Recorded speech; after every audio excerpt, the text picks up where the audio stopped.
Her son's voice turned cold over the phone, as if he were talking to a stranger asking for rent money. Her daughter-in-law's laughter floated somewhere in the background, light, sweet, detached. By the time the call ended, the word mother felt like something they'd quietly revoked. I used to believe families fell apart with fights, loud ones, thrown plates, slammed doors. Turns out they fall apart with politeness, with, "We're just trying to help," with that calm, managerial tone that says, "You're no longer trusted with your own life." I'm 64, a nurse by trade, retired 4 years ago when my knees started complaining louder than my patients ever did. I raised 2 children, mostly on my own, after my husband died of heart failure at 49. I buried the love of my life and went back to work 3 weeks later because the mortgage didn't care about grief. Everything I owned, every coin saved, was poured into those two, Adam and Lily. Tuition, braces, birthdays I couldn't attend because I was on shift but sent money to make up for it. Money was how I said I love you. Security was how I said I won't fail you the way life failed me. That day on the phone, Adam said it like a verdict. "You should be grateful we still answer your calls, Mum." The words didn't even sound cruel at first, just tired, a sentence rehearsed. His wife, Claire, giggled softly, not at me, but at something about me. I could almost hear her rolling her eyes. "Grateful?" I asked. "For what, Adam?" "For everything we're doing," he said, voice tightening like a seatbelt. "Managing your accounts, making sure your bills are on autopay.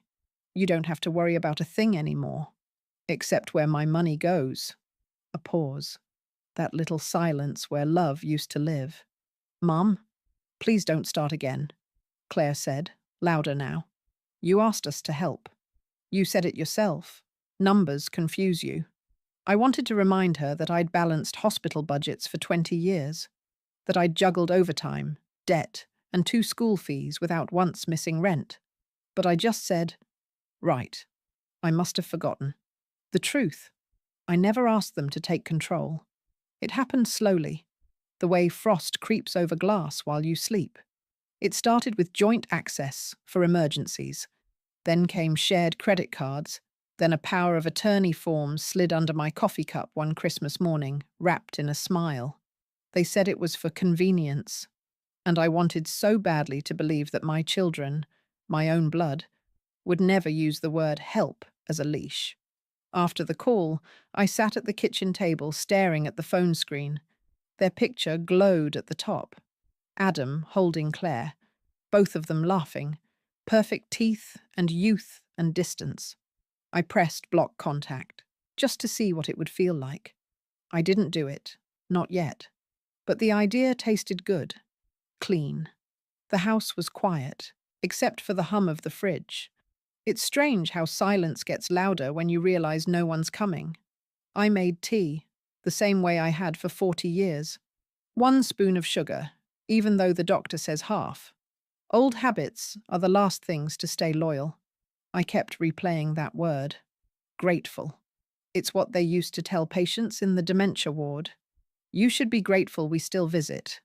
That kind of soft cruelty dressed up as kindness. I'd seen it 1,000 times. Children visiting once a week, speaking slowly to the women who'd once changed their diapers. I used to wonder how they could stand there, smiling, while their mother's eyes filled with confusion. Now I know. Detachment isn't born overnight. It's practiced. The kettle clicked off. I didn't move to pour. In the reflection on the glass oven door, I saw myself. Grey hair pulled back, cardigan hanging loose. A woman who had traded her youth for duty and was being told, at the end, to be grateful she hadn't been completely forgotten. When did gratitude become obedience? I looked around the kitchen. The cupboards Adam had painted 2 years ago. The new dishwasher Claire insisted on installing for me. Every corner whispered their ownership. Their fingerprints were everywhere. And somehow, I'd stopped leaving mine. That night, I opened the old cedar box where I kept documents. Marriage certificate, property deed, savings, passbook. My hands shook as I flipped through them. I noticed how many had their names attached now. The quiet theft of trust in black ink. For a moment, I felt ashamed. Not of what they'd done, but of how easily I'd allowed it. Love, it seems, makes you blind and bureaucratically stupid. I folded the papers back neatly, shut the box, and set it down on the floor beside my chair. Then I said it out loud, to no one in particular. That's the last time I ask for their help. The words didn't sound brave, just tired. But underneath that fatigue, something else stirred. Small, steady, undeniable. A heartbeat of defiance I hadn't heard in years. I left the phone on the counter and let it ring later when they called again. I didn't answer. Let them hear what gratitude sounds like when it stops echoing back. The morning after that call, the house felt too clean. The kind of clean that comes after you've thrown away something you didn't mean to. I sat by the window with my tea gone cold, watching a neighbor's dog chase a squirrel in circles. Funny how animals still know how to fight for what's theirs. I used to think aging was mostly about the body giving up. The knees, the eyesight, the memory. But no one warns you it's also about erasure. One small kindness at a time until you realize you've been managed out of your own life. When I was younger, I swore I'd never be my mother. She spent her last years in a recliner, afraid to touch the thermostat because my brother said the bill was getting out of hand. She called it love. I called it submission. I was cruel back then, too certain I'd escape her fate. Turns out, we both mistook silence for peace. I remember being 38, holding Adam's hand on the walk to his first day of school. He cried at the gate, gripping my sleeve like a man twice his age. I told him, "Don't worry, sweetheart. I'll always be right here." And I meant it. Every extra shift I worked, every ache I ignored. It was all to keep that promise. Now that same boy screens my calls. There's an irony in it, I suppose. I taught him responsibility so well that he learned how to use it against me. Claire helped shape it. She's got a clever kind of charm, soft but sharp, the type that knows how to make cruelty sound like reason. I used to admire her. I even told my friends, she's the daughter I never had. When she started helping with the bills, I thought she was easing my burden. That's what she said. "You've done enough, Mom. Let us take it from here." And I wanted that to be true. I was tired, after all. You don't realize how much you want rest until someone offers it to you, right before they chain it to a favor. It began with convenience. "We'll just link your pension account so it's easier for us to manage." Then, "Let's put the house insurance under our address. Fewer mix-ups with mail." Before long, I was signing things without reading them, because they smiled while I did. Because love was supposed to mean trust. When I finally looked, really looked, it was too late.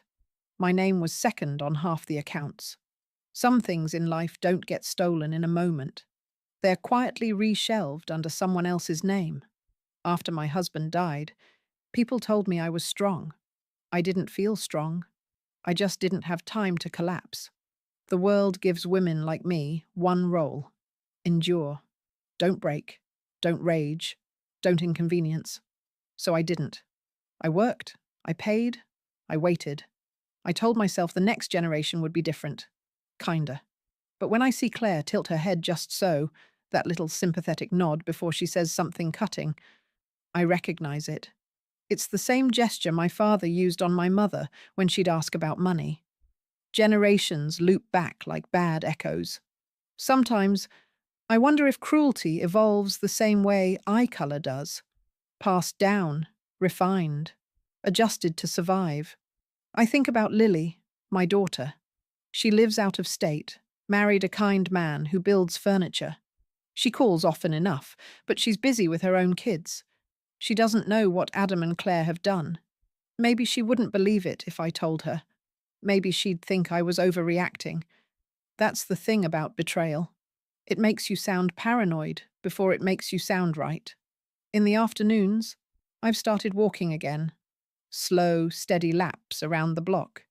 The neighbors wave. Some stop to chat. I don't mention any of this. Pride is a stubborn companion. It tells you that some wounds are meant to be carried in silence because explaining them would sound too small or too sad. Still, every step I count. One for each year I gave, one for each time I said yes when I wanted to say no. There's a rhythm to regret. It's steady, almost comforting. But underneath it, something's shifting. The other day, I opened the old file cabinet in the spare room. Folders labeled neatly: utilities, mortgage, insurance, bank statements. My handwriting from years ago, strong, even letters.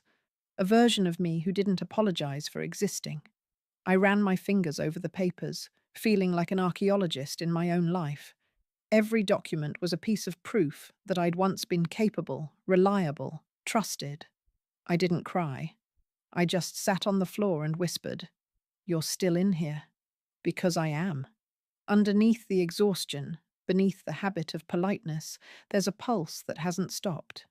My mother used to say, "Dignity isn't about how you're treated, it's about what you allow." I never understood that until now. They think I'm weak because I don't yell. But they've forgotten. Quiet doesn't mean surrender.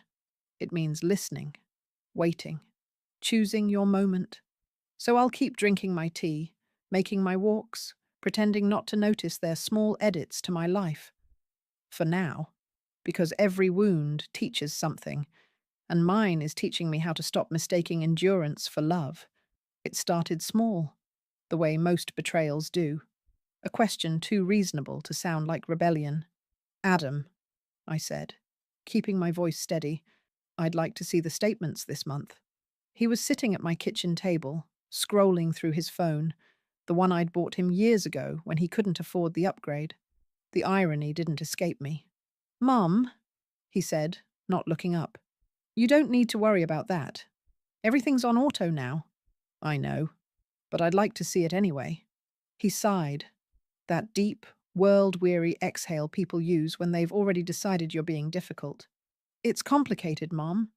The accounts are all linked now. Claire set it up that way for efficiency. You'd just get confused." He said confused like it was a diagnosis. I looked at him, really looked. He used to have such an open face, that boy. Now it was the kind of calm that money gives people when they believe it's theirs. "I used to manage the ICU budget," I said quietly. "I think I can handle my own electric bill." That got his attention. He glanced up, eyes narrowing just a little. "Why are you getting so defensive? We're just trying to help you." The word "help" again. A threadbare justification. Claire came in then, carrying her tablet like a badge of authority. "What's going on here?" "She wants to see the statements," Adam said, tone soft but loaded. Claire smiled. That polished, professional smile she must have practiced in mirrors. "Of course, Mom. You can see anything you want. I'll just print a summary next time I'm home. No need to stress about details."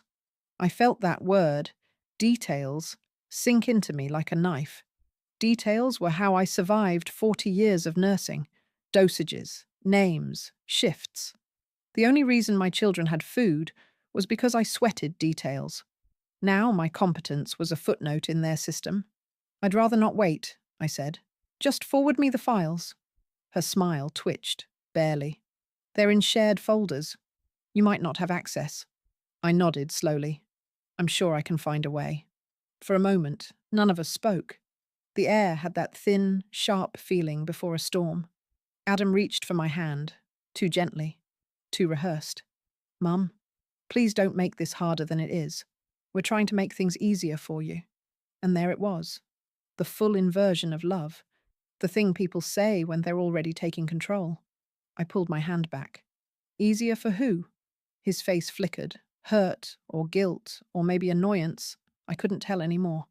"You're overthinking. We just want you to relax. You've worked your whole life." I stood up then, even though my knees ached. "You're right," I said. "I have." He smiled, relieved, thinking the storm had passed.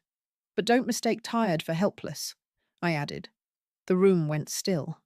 Claire blinked once, then busied herself adjusting the flowers on the counter, her armor of small talk returning. Well, she said brightly, we should get going. We'll call later this week, Mum. I nodded.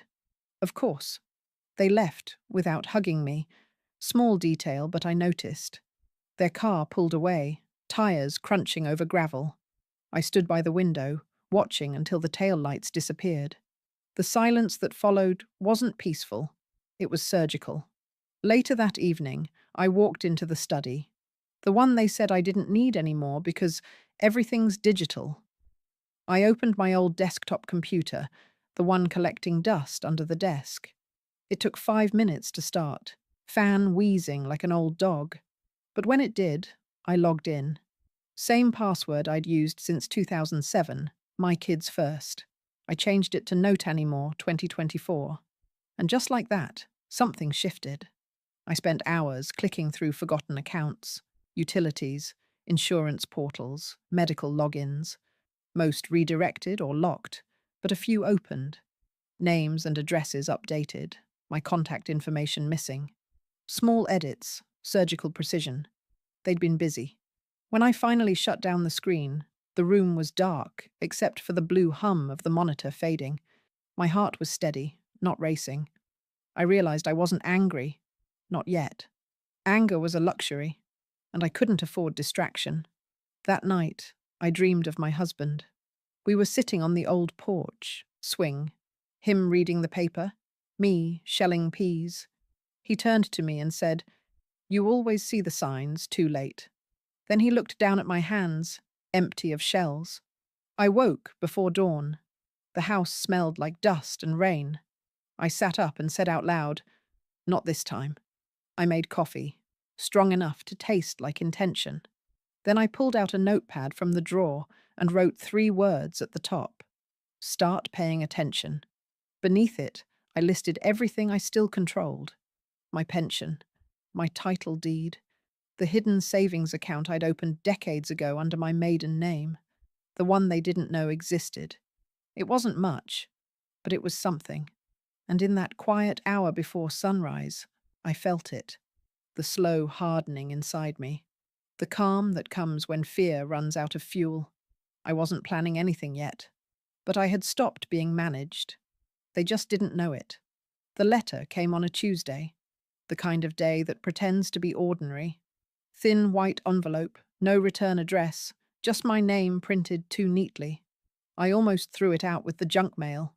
Inside was a single page from my insurance provider, crisp and clean. Confirmation of beneficiary update, it read. Claire's name listed first, Adam's beneath it, my own signature at the bottom, except I hadn't signed anything. At first, I thought it was a clerical error. I even chuckled, that hollow kind of laugh people make when something unthinkable tries to sound bureaucratic. Then I saw the date, last month. The same week Adam had visited to fix my Wi-Fi. The kettle was still whistling when my hands began to shake. I let it scream on the stove until the water boiled away. When you spend your life in hospitals, you learn the sound of disbelief. It's quiet, a kind of silence that follows the words, "I'm sorry. There's nothing more we can do." That's what this felt like. A private diagnosis of betrayal. I called the company's helpline. A woman named Denise picked up, chipper and rehearsed. "Mrs. Harlow, I see here that the update was completed digitally through your client portal." "I don't have a client portal," I said. "According to our records, you do. Same email on file. 2-factor verification completed via mobile." I didn't need to ask whose number that was. Denise went on about security protocols, passwords, timestamps. Her voice was kind, but detached. She must deal with this every day. People realizing their lives had been quietly edited online. By the time I hung up, I could feel it. That small, firm seed of rage planting itself deep inside. I called Adam that evening. "Hey, Mum," he said, cheerful, too cheerful. "Everything okay?" "I got a letter from the insurance company," I said. "They said there was a beneficiary change." Silence. Then the shift. The subtle tightening of tone. Oh, yeah. We meant to mention that. Claire handled it. Just some updates to keep things simple. Simple? I repeated. Meaning I no longer exist on my own policy? Mum, don't dramatize. It's just logistics. We've been trying to streamline things. Claire's voice floated faintly in the background. A whisper, then a laugh. I didn't sign anything, I said. Digitally, you did. Remember when I helped you set up your online account last month? I remembered. He'd stood behind me at this very desk, telling me to just click approve. I thought it was an update for the Wi-Fi router. I'd even thanked him for helping. Something inside me went still. Not broken. Frozen. Adam, I said carefully. Undo it. Mom. No. Undo it. His tone turned patient, the kind of patience reserved for small children and the senile. That's not how it works, Mom. You don't need to worry about all this paperwork. We're doing what's best for you. What's best for me, I said, seems to make you awfully comfortable. A pause. The kind of pause where truth hovers but doesn't dare speak. Then softly, You're tired, Mum. You don't understand how complicated these things get. I laughed then, sharp and dry. Oh, I understand complicated. I raised complicated. Fed it, paid its tuition, bought it a housewarming gift. He hung up before I finished. That night, I pulled out every file I could find. Bank letters, insurance notices, property tax statements. I went through them like a detective who already knew the suspect's name. The pattern was clear. They'd been tightening the net for months. Small authorizations here and there. Forms helpfully pre-filled. New contact numbers I didn't recognize. My autonomy stripped away not with force, but with convenience. It wasn't just control they wanted. It was ownership. At 2 a.m., I sat on the edge of my bed. The papers spread like evidence around me. The lamp buzzed overhead. I thought of my mother again, her trembling hands holding a heating bill she couldn't pay because your brother said he'd handle it. I used to pity her. Now I pitied neither of us.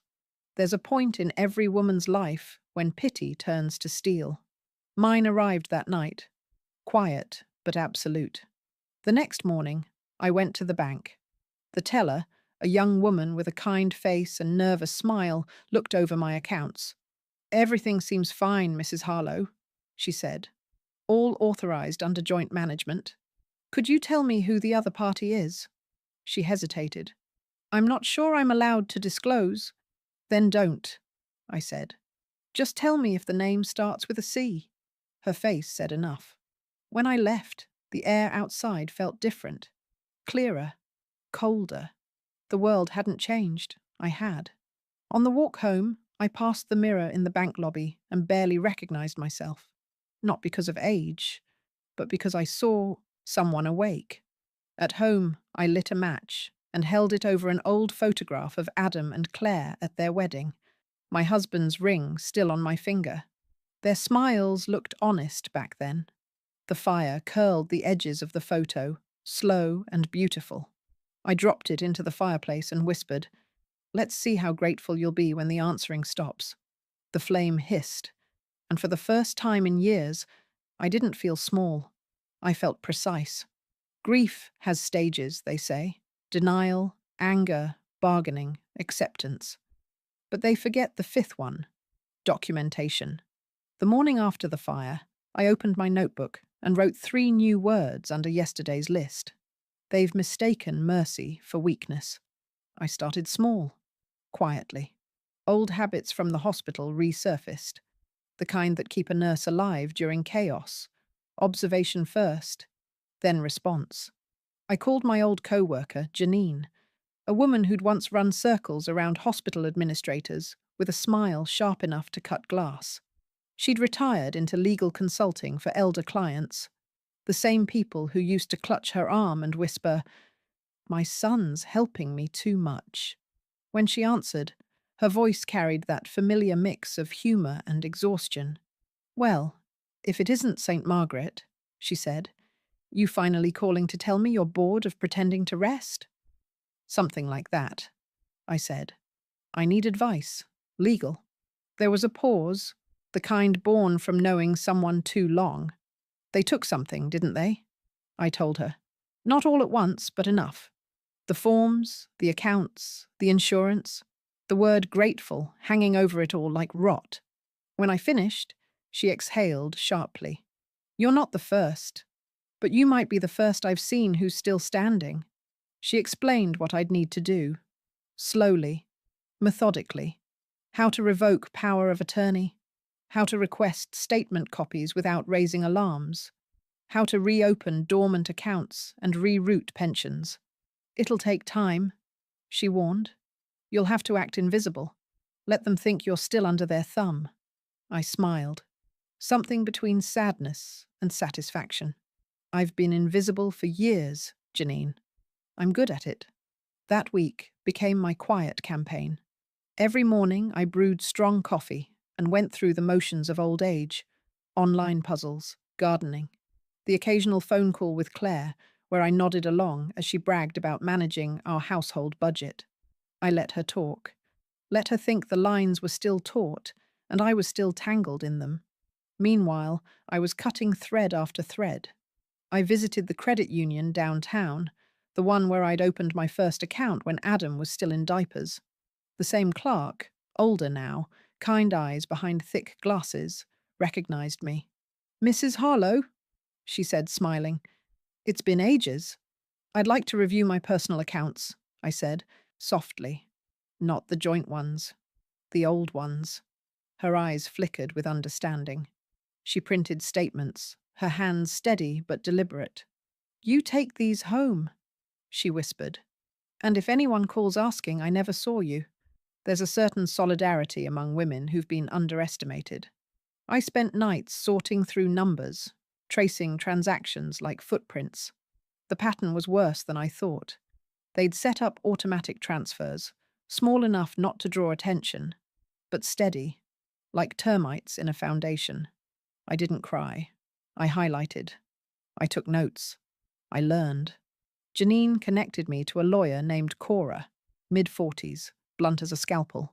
We met in a quiet cafe. She listened without interrupting, then asked, Do you want justice or peace? Both, I said, but in that order. She smiled. Then we'll start with a revocation of authority. You'll need to act like you're updating your estate plan. Keep it cordial, not confrontational. I liked her immediately. Together, we drafted letters, contacted departments, and built a paper wall around what was still mine. Each step felt like reclaiming oxygen I hadn't realized I'd been rationing. During this time, I spoke more with my granddaughter, Emma, Lily's oldest. 17, sharp, too observant for her own comfort. She visited one weekend, bringing cinnamon rolls and an air of quiet concern. Mum says you've been busy, she said, eyes flicking over the scattered papers on my table. Just cleaning up some mess, I replied. She looked at me for a long time, then said, I know what Uncle Adam's been doing. My stomach dropped. How? He bragged about it at Christmas. Said he's taking care of your finances.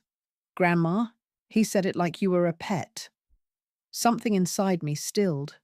I watched her, this young woman with her mother's gentleness and her grandmother's eyes. Don't tell anyone what you saw here, I said quietly. Not yet. She nodded. Do you need help? I hesitated, then handed her the tablet. See if you can trace these logins. She grinned. Finally, something useful to do. That night, she sat cross-legged on the couch, fingers flying across the screen. Got it, she said. They've been accessing everything from Claire's business email. She probably thinks she's clever, but it's all linked to the same IP address. I laughed. Real laughter this time. The kind that felt like blood returning to a numb limb.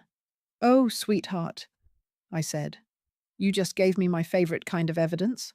When she left Sunday evening, I hugged her longer than usual. Grandma? She whispered. Are you going to tell them? Eventually, I said. But first, I'm going to show them. After she left, I sat at my desk, organizing the papers into neat stacks. One labeled accounts, one labeled insurance, one labeled future. For the first time in months, the house didn't feel like a cage. It felt like a command center. People think revenge is fire, bright, immediate, consuming. But real justice? It's cold, methodical, administrative. You don't rage through it. You file through it, one signature at a time. By the end of that week, I'd opened new accounts in my maiden name, redirected my pension, and rewritten my will.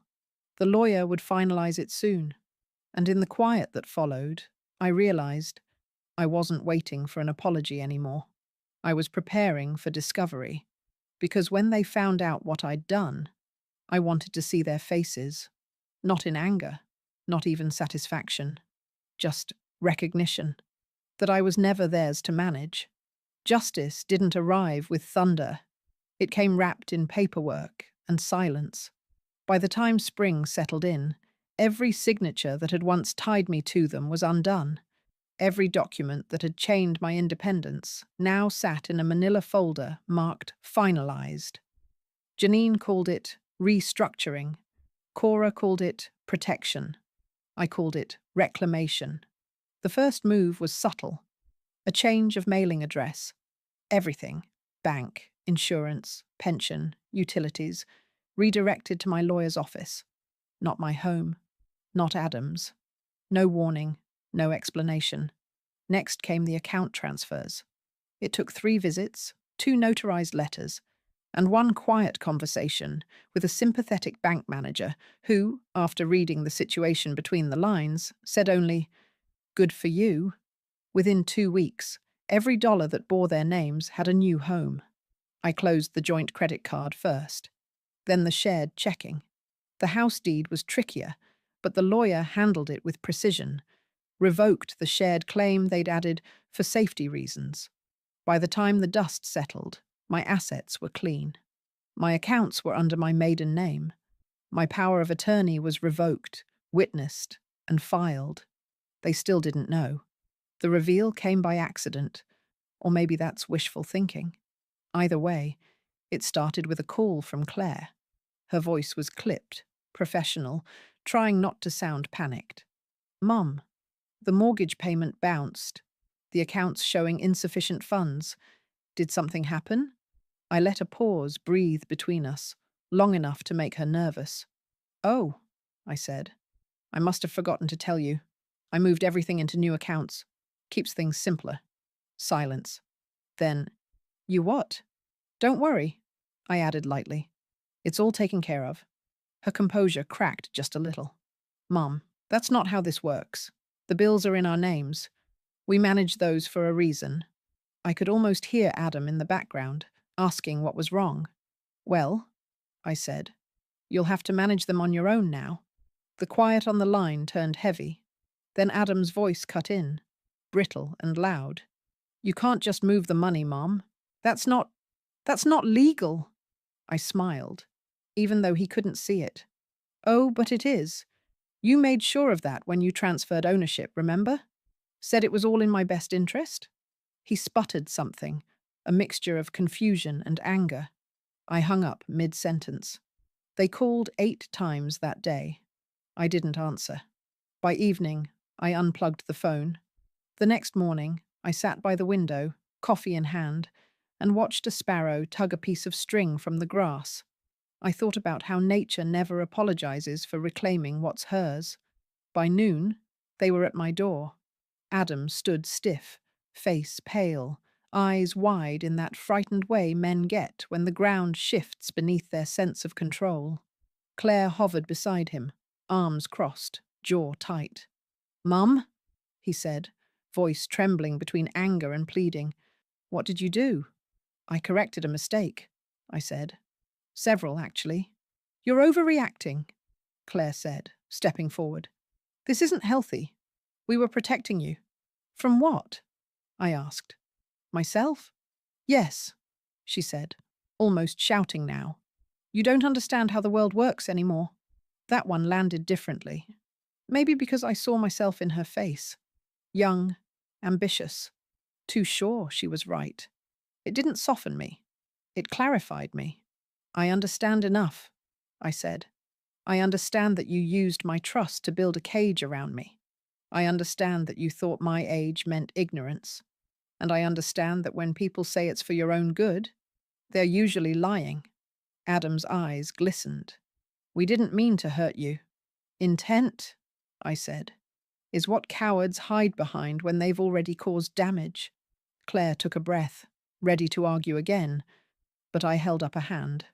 You'll find the house deed no longer lists your names. The utilities are in my lawyer's care until I decide otherwise. And as for the insurance policies, I let the sentence trail off. Their faces told me they already knew. Adam ran a hand through his hair, defeated. Claire's lips tightened, calculating. You'll regret this, she said finally. Maybe, I said, but I'll do it with my own money. They left without another word. Their car door slammed too hard, a final punctuation mark on a story they no longer controlled. That evening, I poured myself a glass of wine, the cheap kind, but it tasted like victory. My lawyer called an hour later. It's done, she said. They can't touch a cent. I thanked her, but the words felt too small. How do you thank someone for giving you your life back? After the call, I sat alone at the kitchen table, the same spot where Adam once told me I should be grateful. The light was dim, the air still. I thought I might feel triumphant. Instead, I felt calm. Hollow, maybe, but peaceful. Freedom, it turns out, doesn't always roar. Sometimes it just exhales. Before bed, I wrote one more line in my notebook. Justice doesn't restore what's lost. It reminds you what remains. Then I closed it, turned off the lamp, and slept deeper than I had in years. The silence after they left wasn't peace. It was an ache, learning how to breathe. For days, I waited for the phone to ring. It didn't. What came instead were envelopes, first Adam's, then Claire's. Adam's letter was shaky, apologetic in the way excuses often are. He said things got complicated, that they only wanted to make life easier. Not one word of apology, just justification. Claire's was typed and cold, accusing me of creating unnecessary distance and misunderstanding their intentions. I fed that one straight to the fire. Some words don't deserve oxygen. After that, the world went quiet again. I filled the quiet with small rituals, watering plants, walking at dawn, reading in the afternoons. The house felt different, lighter, not happy, but honest. Neighbours began stopping by more often. Mrs. Bloom with tomatoes, the mailman with longer hellos. I could feel it in their eyes. Pity mixed with respect. They knew somehow. But I didn't need witnesses. I had my peace, and that was enough. Emma came by one weekend, cautious but determined. Mom says you've changed, she said. I have, I told her. She smiled. Good. We sat together in the garden, watching bees weave through the lavender. She said Adam had been quiet lately, ashamed maybe. Claire was furious. Says you ruined their credit. I just laughed. Funny thing about credit, it was never theirs to begin with. Do you feel better now? She asked. I thought about it. Better? No. But I feel intact. Months passed. Then one afternoon, Adam appeared at my door holding a potted fern. His eyes looked older. Mom? He said softly. Can we talk? He sat at the same kitchen table where this all began. I didn't mean for it to go that far, he said. Claire said it was for convenience. I thought we were helping. I didn't say anything. He looked up, voice breaking a little. You've changed. Yes, I said. Finally. He nodded, eyes wet. I'm sorry. I know, I said.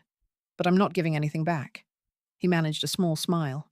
Didn't think you would. We talked about nothing important. Weather, the garden, that fern. When he left, he hugged me lightly. Not as a son claiming something, but as a man recognizing what's no longer his to take. These days, my life is quiet in the best way. I cook for one, read in silence, open my own mail. Freedom turned out to be ordinary, unremarkable, steady, mine. I've stopped mistaking endurance for love. I've stopped waiting for kindness to be returned. Sometimes, when I walk through the garden, I think of my mother, how her silence used to bother me. Now I understand. It wasn't defeat. It was reclamation. People call what I did revenge. It wasn't. Revenge burns. What I did was colder, slower, cleaner. I didn't want to ruin them, only to stop disappearing. They took my voice for weakness. I took it back for proof.